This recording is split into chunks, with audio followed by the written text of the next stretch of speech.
मनुष्य का जीवन बड़े सौभाग्य से मिलता है,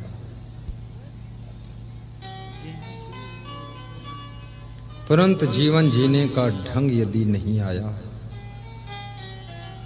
तो बहुत बड़ा दुर्भाग्य उदय हो जाता है। देवता भी इंतजार करते हैं कब मनुष्य का शरीर हमको प्राप्त हो, और जिनको मनुष्य का शरीर प्राप्त हुआ है वे जानवरों जैसी जिंदगी जी रहे, आत्महत्या कर रहे हैं, छल कपट नाना प्रकार के नशा व्यसन में डूबे हुए।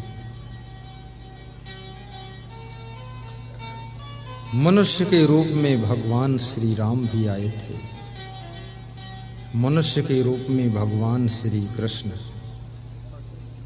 भगवान विष्णु, भगवान शंकर, और मनुष्य के रूप में ही संत कबीर का भी इस धरती पर आगमन हुआ था। मनुष्य यदि अपनी महिमा को समझ जाए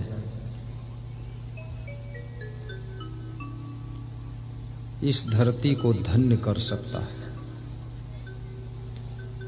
अनंत शक्तियां तुम्हारे अंदर छिपी हुई हैं। देखने की शक्ति जन्म से ही प्राप्त हो जाती है, लेकिन क्या देखना चाहिए ये ज्ञान जिंदगी भर प्राप्त नहीं होता। तुम वह देखते हो जो देखने योग्य नहीं है, तुम उन चीजों can देखते हो जिनको देखने से तुम खुद ही देखने के योग्य नहीं रह जाते, फिर तुमको कोई देखना नहीं चाहता। कौन सिखाएगा कि क्या देखना चाहिए? सत्संग ही आपको सिखाएगा क्या देखना चाहिए, कैसे देखना चाहिए, कब देखना चाहिए, कितना देखना चाहिए, किसे देखना चाहिए, कहाँ देखना चाहिए। और देखने की कला जिसको आ गई, देखने का ढंग आ गया, वो स्वयं ही दर्शन के योग्य बन जाते हैं, उनका लोग दर्शन करते हैं।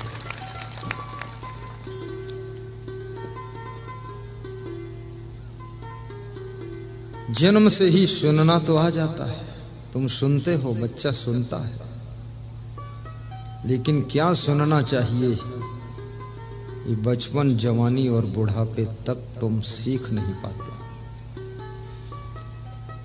जो शब्द नहीं सुनना चाहिए, जो गीत नहीं सुनना चाहिए, जो बातें नहीं सुनना चाहिए, उनको ही सुन सुन करके तुम अपनी जवानी बिगाड़ते हो, बचपन को दूषित करते हो। कौन सिखाएगा आपको क्या सुनना चाहिए, कितना सुनना चाहिए, किसे सुनना चाहिए, कब सुनना चाहिए? ये सत्संग ही आपको सिखाएगा सुनना। और जिसे ठीक से सुनना आ गया उसे ही ठीक से बोलना आता है। जो एक अच्छा श्रोता बन सकता है वही एक दिन अच्छा वक्ता बन सकता है।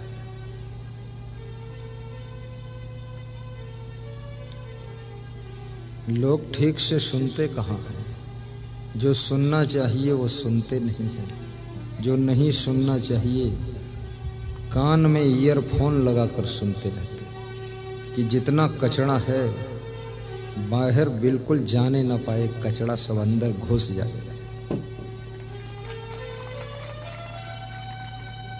गंदे गीतों को सुन सुन करके अपने चरित्र को तुम गंदा कर रहे हो।